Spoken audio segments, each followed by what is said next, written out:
Welcome to the Light Her Project podcast, Real Women. Real talk. I'm Rachel Strella. And I'm Vixen Divine. Welcome. So this is season 2, episode 8. So we've done a lot of episodes so far. Yeah. And we're actually recording on a Sunday because I have a busy week coming down the pipe. And it's a Father's Day, so happy Father's Day to everybody out there. Woo-hoo. Yeah. So, it's early in the week, but how's your week going so far, Vixen? Well, we got a good Father's Day planned for my hubby, and some of his gifts, like my son, since he's a chef, well, guess who's cooking dinner? Cooking his favorite, that sort of thing. And Nice.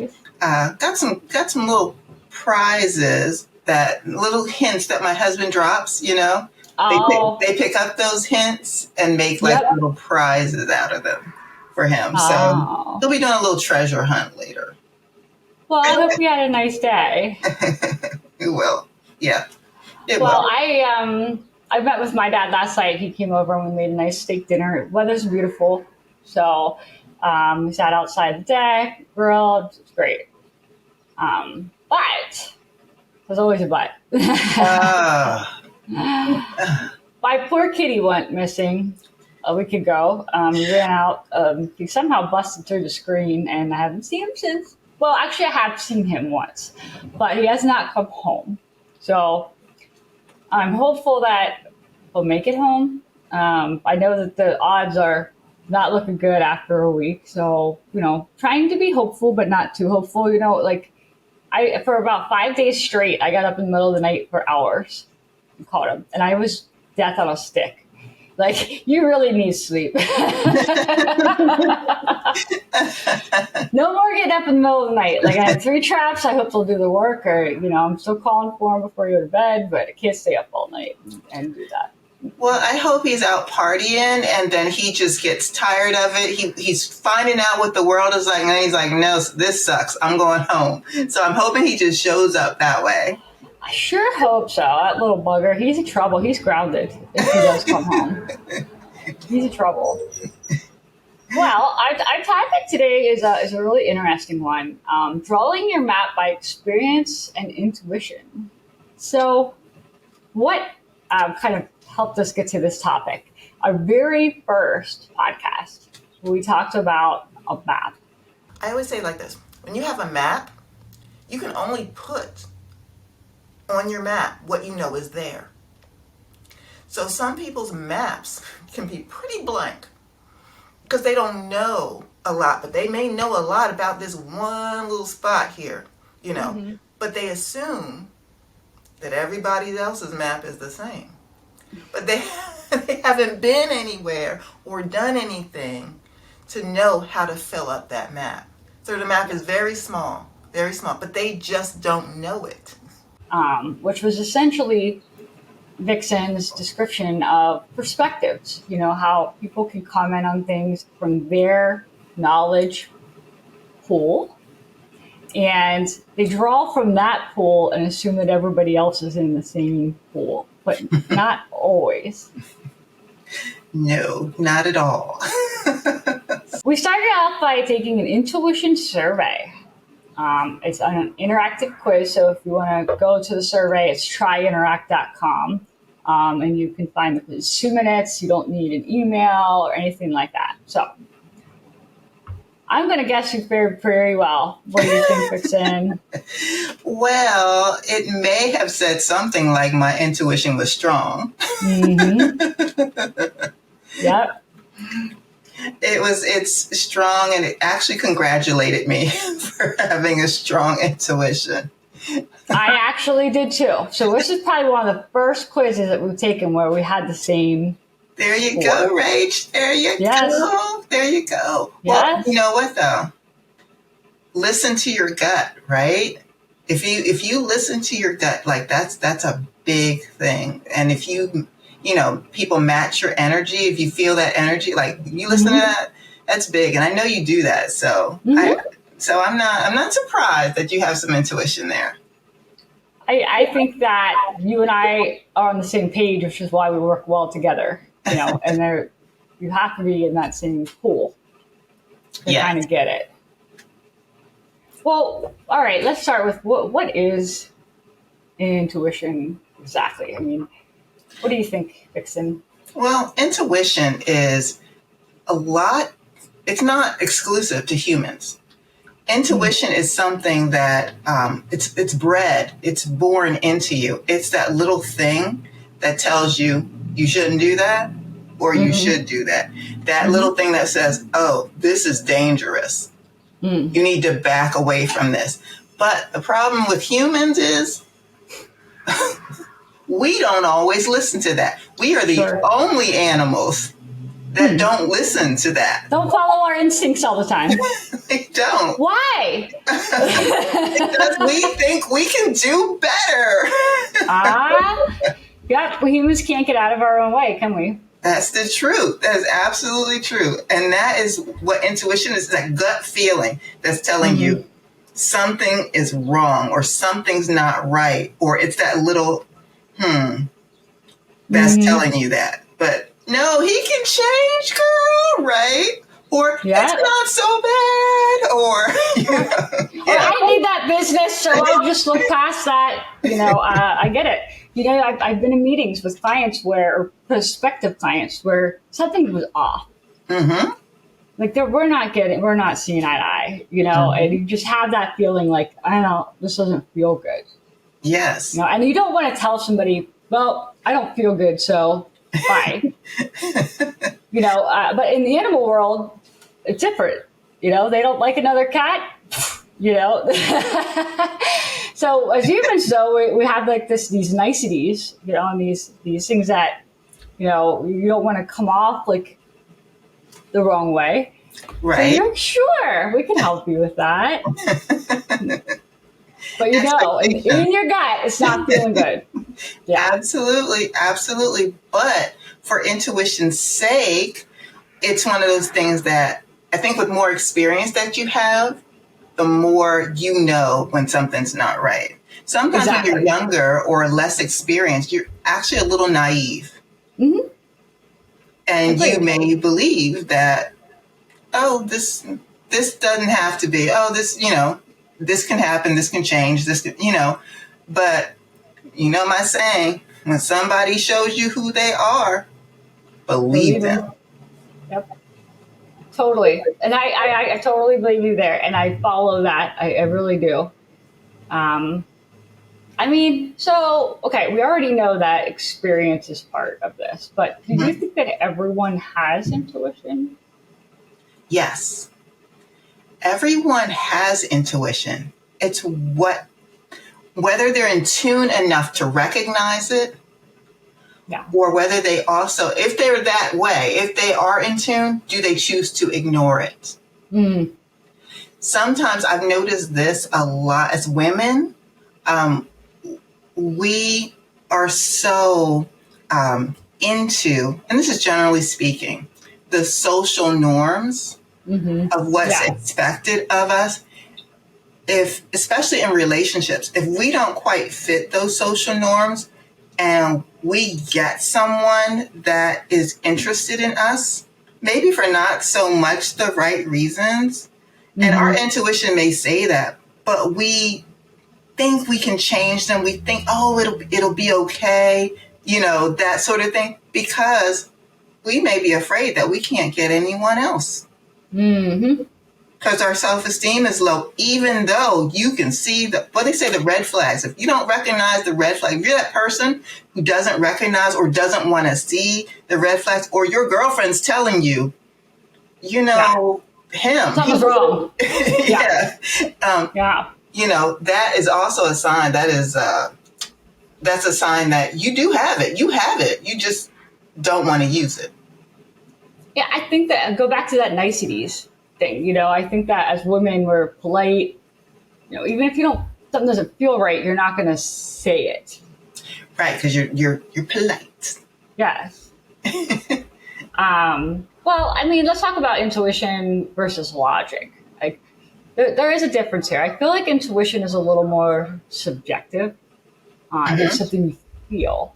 It is intuitive. Yes.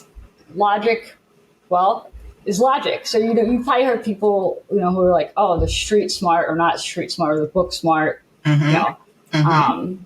I know he's not listening, but so I'm going to say it. My husband always says that his brother is the dumbest smart kid he knows because he's got the book smarts, but the street smarts went out the window somewhere in that.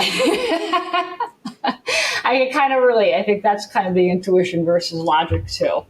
Yeah, some people they need the logic person is about the numbers. They're about the facts. They're about the, straightforward. This is written on paper. This is the way it is. Whereas intuition, being intuitive, it is that gut feeling. It doesn't matter what the paper says at all. Right.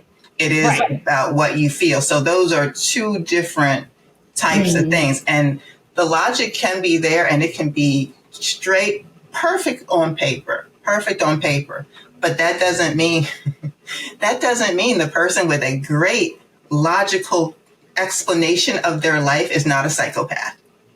Right. Absolutely. and those are the people who just don't get it. That's the way I feel. They just don't get it. Yeah. Yeah. They're just not firing on all pistons like there. Something's just off. And sometimes this is where you have to recognize that they don't get it. Right. You're not going to change them. Right. They're just not going to get it. Right. Unless there's a couple of things that have to happen. First of all, they have to recognize that they're not firing on all cylinders. Mm-hmm. And second, they have to want to change that. Right. So they want to get more information on how they can change. That's you can't do it. You can't because I do feel like intuition has something to do with intelligence. I do. Yes. Experience too. You don't have to be the most intelligent person if you've been around. Right. You got something else to work off of. You may not have read that the railroad came right through here, but if you lived there or if you've been to that place and you saw that the railroad been through here, then you can put on your map that the railroad moves through here. Yes. Totally agree. You couldn't have said it better, really. I think that the experience is part of the intelligence that comes, like that. It's all combined. You need that base, that foundation.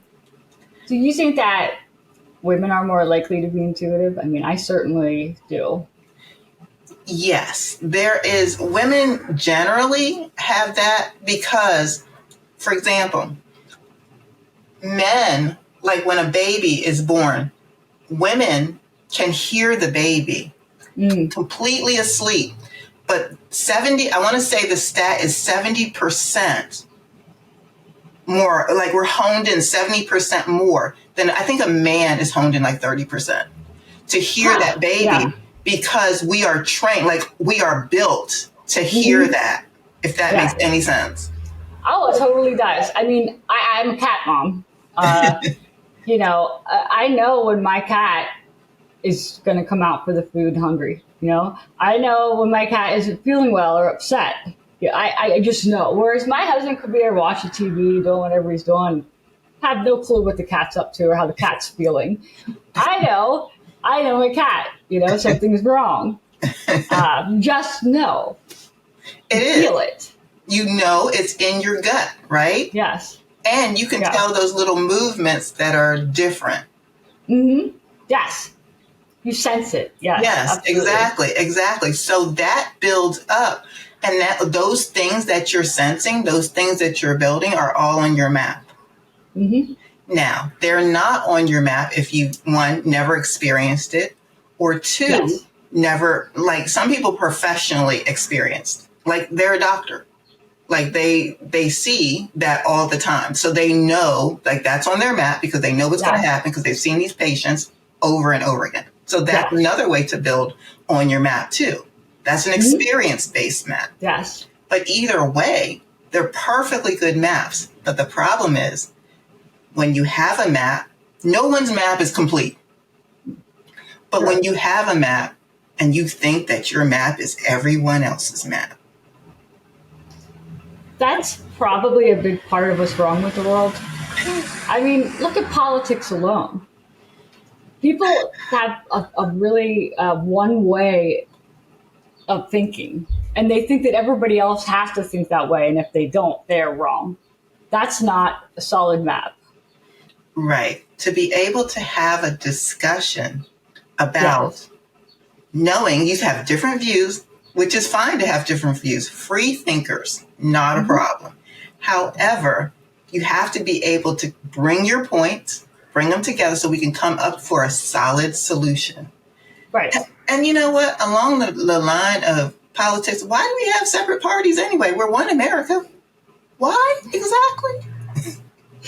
Don't get me started. Is that another podcast? Because I never. So we go into it with division. We got the Democrats, we got the Republicans, we go in with division.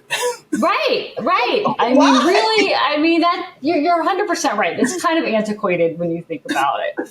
But we're all supposed to be coming together, and they're already dividing us right there. Yeah, it doesn't help. No, it's not helpful. Not at all. Okay, so how can you tell if your map is equally matched with the person you're talking to?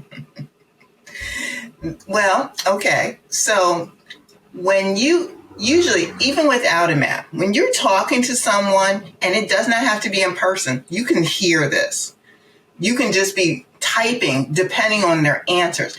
It's a matter of when you say, for instance, the sky is blue, and their reply is, oh, yes, the sky is blue, but I saw it was green yesterday. See that look on your face? Yep, exactly. That should tell you right there that your maps are not equally matched. Yes, yeah. So you get things like that. You're talking to someone, and in their replies, in their speaking to you, they're just not getting. They're not getting it. They're not on the same wavelength at all. They're just not understanding whatever the subject matter. They're not understanding their end of the conversation. Right. Right.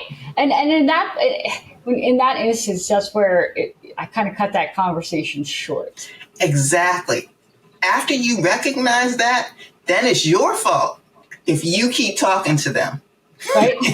I mean, it's like banging your head against a brick wall to solve a headache. Exactly. Yes. So, you should know better. Like as the one with apparently more things on your map, now you're supposed to know better. You're supposed to know, okay, time to end this conversation. At the same time, when you do align with somebody, who's on your wavelength, then you just don't shut up. I feel like you found, like, it's like a magnet. You found a person that gets it. Yeah. And you're just like, yeah. But that's a fun time. Yes, That's a fun time. Except if you're the spouse waiting to go somewhere and I'm still talking to the person that aligned my map. So look, get their Facebook, get their phone number, move on. Yeah. Talk later. But it always feels good when you have that, Yes, because you don't find a lot of people in this world who really, really align with your map. Very true. Very true. They're So when far you and few find between. one, You hang on to them. You're like, all right. Let's Facebook me, email me, message me, yeah. So, okay, let's talk about a time when maybe we had an intuition, and what happened, like a good intuition, and how did that feel? Like, can you think of a specific time that's happened to you? I can think of a time, and it's a strange feeling because when you have these things, you don't know how the other person is going to receive it. Sure. Okay, so it could be something that you feel like something but then do you tell them? Right.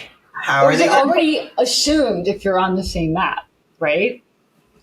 Well, see, this is an intuition you get that I got from someone I didn't know. It was about someone I never met. Okay. And the energy was just there, and I knew.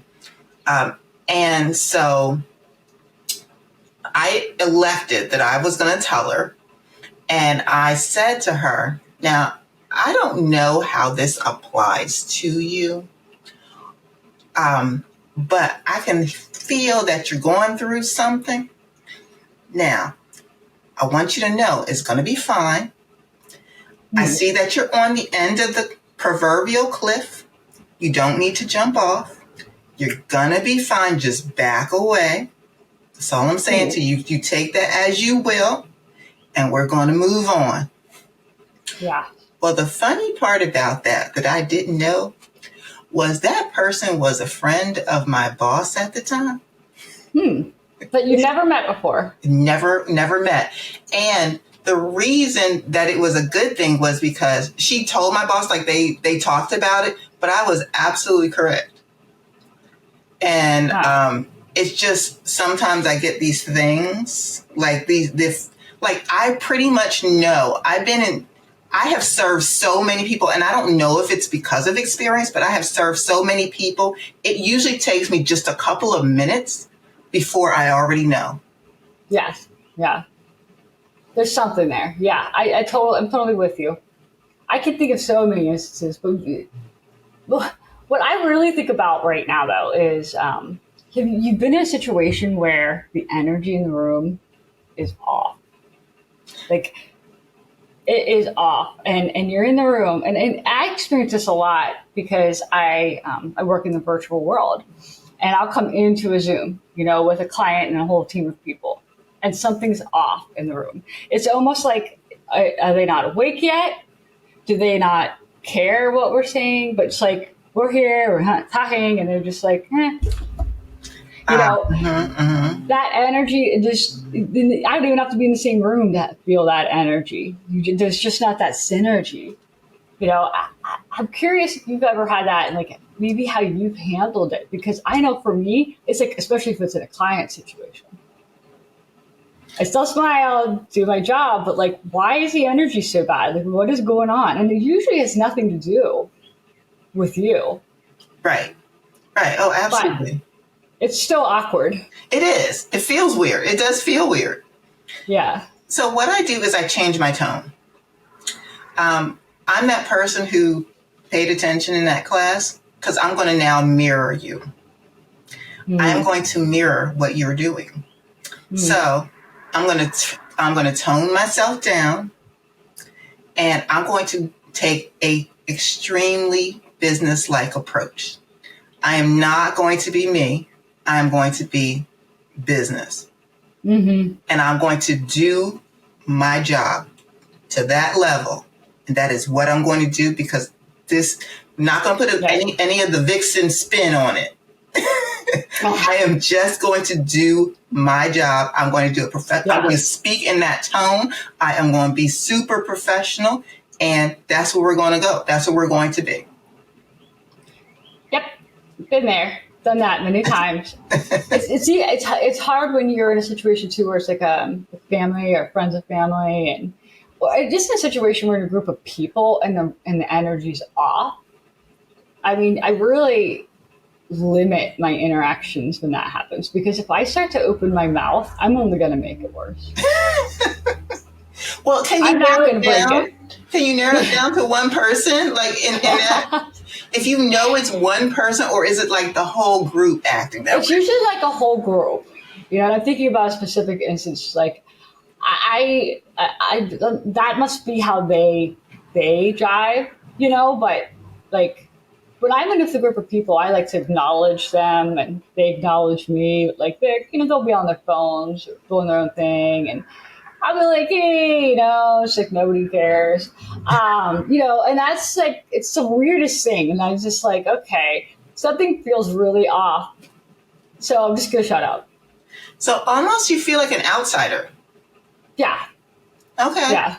Okay. So how I would handle that if I got into a room and like everybody's doing their thing, like around me, so to speak, then Yeah. I'd probably leave the room. Yeah. I got other things to do. I Yeah. can find other things to do. Oh, that's what I do. You know what? I think I'll pretend that I'm a smoker next time that happens. I need a smoke break. I take smoke breaks. I don't smoke at all. But why did I get an Smoke extra break. 15 minutes? I'm taking the smoke I break. think sometimes I wish you were a smoker. It's a convenient way to excuse yourself without Oh, being yeah. rude. I don't smoke at all, but I'm taking the smoke. I have taken. I'll take my candy cigarette. No, don't smoke at all. Oh man, this was a fun topic. We could go on for days about this, but we have a couple more topics lined up that I think will be intriguing. And I hope everybody stays tuned. And I just want to thank everyone for tuning in to the Late Her Project podcast. I've heard so many good things, so much great feedback, and I really appreciate our listeners. And you could follow the conversation online with our hashtag. So in the meantime, keep it real. Real women With real talk.